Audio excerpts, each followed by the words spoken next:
It is Friday, August 25th, 2023. We've had some exciting action go down the last few days. I'm JJ, it's Swiping Bags. Let's find the best performances from the 22nd to the 24th of August. The Rays rocked the Rockies, sweeping them in a 3-game series. Rookie shortstop Levi Spasabe proved that he was ready to contribute when he hit his first career home run for a grand slam on Tuesday. Then Brandon Lau singled in the 10th on Wednesday to walk off Brent Suter. Wednesday carried with it two more scintillating walk-offs, including the White Sox snapping the Mariners' second 8-game win streak of the month on a classic stolen base E6 dual threat that allowed Tim Anderson to scamper home. And Brewers rookie Bryce used his blazing speed to turn this 85-mile-an-hour grounder to third into a game-winning single against the Twins. We had a trio of amazing pitching starts on Tuesday, starting with Justin Verlander shutting down the Red Sox in Houston. JV went 6 strong, punching out 9 without allowing a run. Reds rookie starter Graham Ashcraft twirled a gem of his own, going 7 innings for his 13th quality start of the year and striking out 10 Angels, propelling his team to the win despite 3 home runs allowed. But bar none, the best start of the day was Zach Gallen's complete suffocation of the Rangers, when he struck out 11 over 6 innings of 1-run baseball to further his case for the NL Cy Young Award. More rookie action comes from the Royals, as outfielder Dairon Blanco picked up his first career tank, and boy was it ever. This ball cranked 104 to left 414 feet onto the staircase out there in Oakland.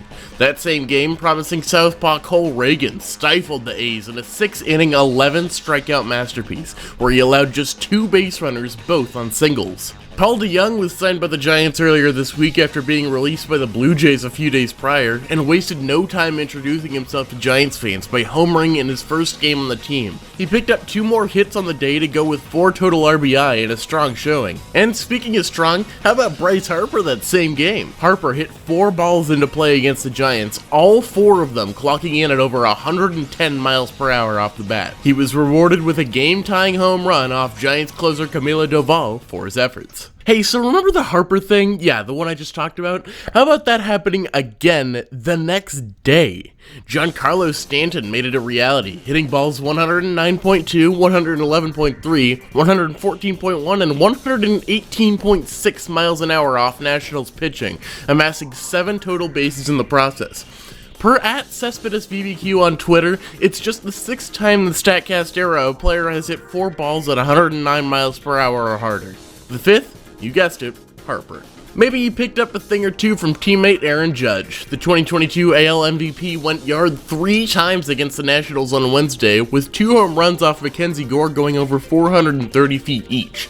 The Yankees dominated DC in that game, but despite another home run from Judge the next day, the Nats took the series, 2-1. The Cincinnati Reds are wrapping pizza around chili dogs for some reason, but they had no qualms with adding some relish, particularly in the Angels' downfall, when middle infield duo Matt McLain and Elly De La Cruz dominated the Halos in Game 1 on Wednesday. McLain, a sleeper Rookie of the Year candidate, reached base 3 times and scored 4, while the ever-electric De La Cruz tripled and homered in the first 6 RBI game of his young career, as Cincy swept the Angels behind them in the 3-game series. We had a whole bunch of 2-homer games the last few days. On Thursday, Shea Langoliers and Michael A. Taylor each did their thing, while Tigers utility man Andy Ibanez slammed his first career multi-homer game on Tuesday. Taylor's night on Thursday was one of a few gutsy performances the Twins got from their guys to overcome the AL West leading Rangers 7-5. Highly touted infielder Royce Lewis came up big, reaching base all 4 times he stepped to the plate, doubling and going yard in the process. And after starter Pablo Lopez got chased after just 5 innings,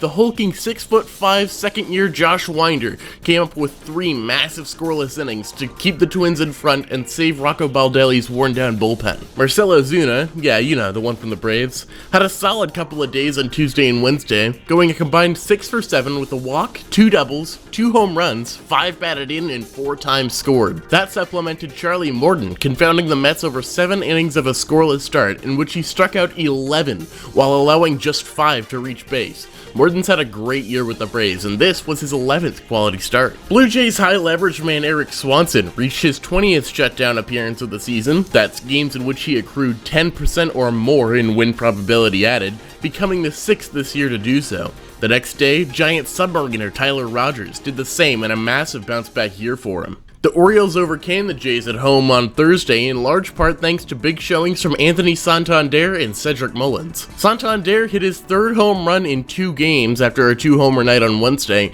and Mullins put one over the fences himself while also getting this cannon throw off to third after a bobble to gun down Danny Jansen. That all supplemented Kyle Gibson's 14th quality start of the season, as he went 8 innings to continue a sneakily good year for the 35-year-old veteran. Andrew McCutchen redefined what it means to earn a triple-double, hitting 3 two-baggers off Cardinals pitching on Wednesday in a 6-4 Pirates loss. My personal top start over the last few days came right at the tail end of last night, when Merrill Kelly beat the Reds into the ground with a 7-inning, 1-hit masterpiece. He tied a career high in strikeouts with 12 and walked none in potentially the best start of his resurgent career. The Dodgers had a great day on Thursday, with Mookie Betts going 5 for 5 with a double in the continuation of a game started on Wednesday, and Kike Hernandez showing up with 8 total bases in the nightcap.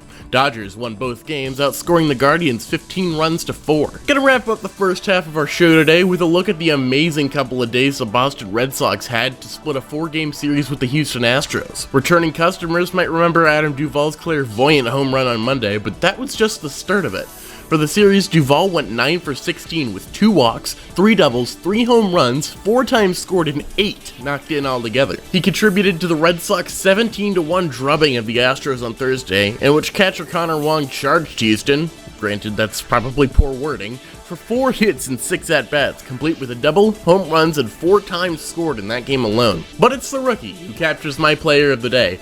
Outfielder Wilyer Abreu is the Red Sox 17th ranked prospect and finally earned his shot in the majors after posting a .930 OPS across 86 games with AAA Worcester this year. He made his debut against the team that signed him for $300,000 out of Venezuela in 2017, having been acquired at the deadline last year in the Christian Vazquez trade, and boy howdy did Abreu make the most of the spotlight.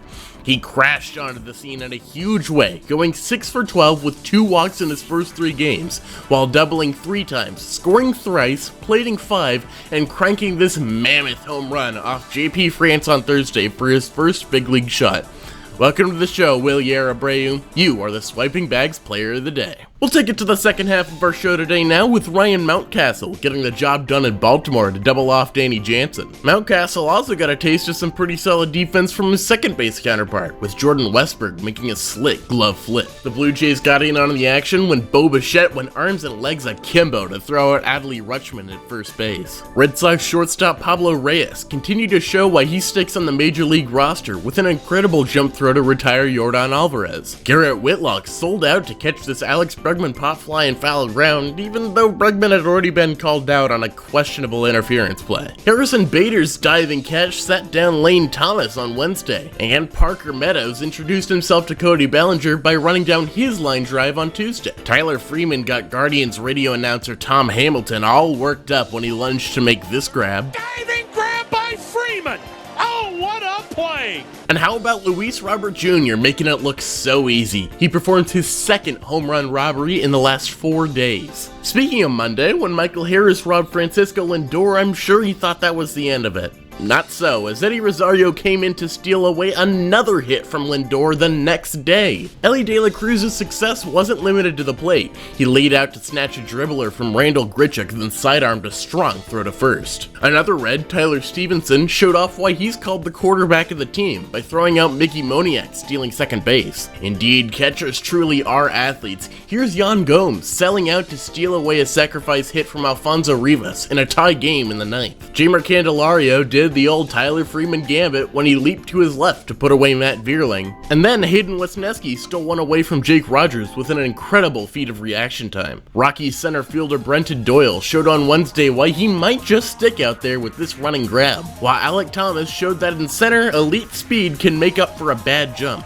He ran 30.2 feet per second to cover over 90 feet and pick up Paul Sewald. The Giants needed some clutch plays from their guys on Thursday evening, and they got them out of Wade Meckler and Austin Slater to send the game to extra innings. They went on to win 8-6. The day prior, we had a classic 1-6 putout when Taijuan Walker took one for the team and Trey Turner stayed with it the whole way. On Tuesday, every member of the Yankees outfield, Everson Pereira, Harrison Bader, and Aaron Judge, picked up an outfield assist, within 2 innings. Same day, CJ Abrams splashed the leather with a sparkling play on the run. He has gotten so good at that lately. Gleyber Torres got in on the action, completing a slick bang-bang play at the middle to throw out K-Bear. Actually, I'll let Michael K say it. For KBR. Ruiz. Will Brennan kept his eye on the ball to go over the shoulder and make a thrilling grab in center field, while his teammate Andres Jimenez used the wheels God gave him to track down this Freddie Freeman grounder. Bryce Elder made a great play, fielding his position to put away Jeff McNeil on a dribbler. In Anaheim, Andrew Velazquez, known as the Squid, looked a little more like the Kraken when he sank TJ Friedel's pop-up ship in the Bermuda Triangle on Tuesday. And it's the greatest infield play I think I've ever seen. Michael Massey, ranging away from the base after tracking down the grounder, flips to the shortstop Bobby Witt Jr., who completes the throw to first. I'm telling you, I get chills every time I watch this one. On Tuesday's episode, you watched Fernando Tatis get thrown out at home, but he took his revenge by firing home to cut down Jake Burger later that day. Cody Bellinger avenged himself after the Parker Meadows catch on Wednesday by going airborne to snare this one. And then Tariq Skubal avenged Jake Rogers against Bellinger by picking one up out of the sky. White Sox outfielder Trace Thompson made it look so easy on the south side. And the Twins Gold Glover Max Kepler got the job done, charging in full sprint to record a crucial out on Victor Caratini and keep the game tied against the Brewers. The Brewers broadcast called this Michael A. Taylor drag bunt a do-or-die play, and evidently Andrew Monasterio chose do. In Philly, defensive wizard rookie Johan Rojas laid out to steal a hit from Tyro Estrada, then caught shortstop Paul DeJong sound asleep at first base to double him off. I'm sure after the Jordan Westberg incident, Bo Bichette thought he was done, but Ramon Urias refused to give him the time of day with an outstanding dive and throw. Oswald Peraza got eaten up by this Joey Meneses ground ball, but then he let it eat on a great throw to second to retire Blake Rutherford. Rutherford, for his part, found the ball in his glove after tracking down an Anthony Volpe fly ball to left the same day. Sean Murphy caught DJ Stewart taking a little catnap at second base, picking him off on Wednesday. And on Thursday, Randy Arozarena went into a dead sprint to set down Harold Castro before giving a lucky fan a souvenir. If anything, this one is bad defense, but great base running by Guardians infielder Gabriel Arias, who stole home while Will Brennan was in a rundown. Guardians center fielder Ramon Laureano made a great play of his own, gunning down on Med Rosario at the plate with one of the fastest glove-to-hand exchanges I've ever seen. Speaking of quick exchanges, how about Pirates rookie backstop Andy Rodriguez throwing out Cody Bellinger in pursuit of a stolen bag? Dalton Varsho flailed and went all over the place, but still managed to steal away extra bases from Orioles slugger Ryan O'Hearn. Just a reminder, you cannot escape Cedric Mullins, as he proved against Danny Jansen with this laser cannon of a throw to third. Andrew Heaney made a perfectly placed pitch, and Jonah Heim threw a strike of his own down to second to execute a beautiful strike him out, throw him out against the Twins. Yoan Moncada sold out to make this catch near the tarp, falling into the net, but potentially the best play of the day was this fan in Chicago, who protected every last nacho on a Brent Rooker home run, making a barehanded grab. Whew! That's our show. I hope you enjoyed it. If you did, please consider liking the video and subscribing.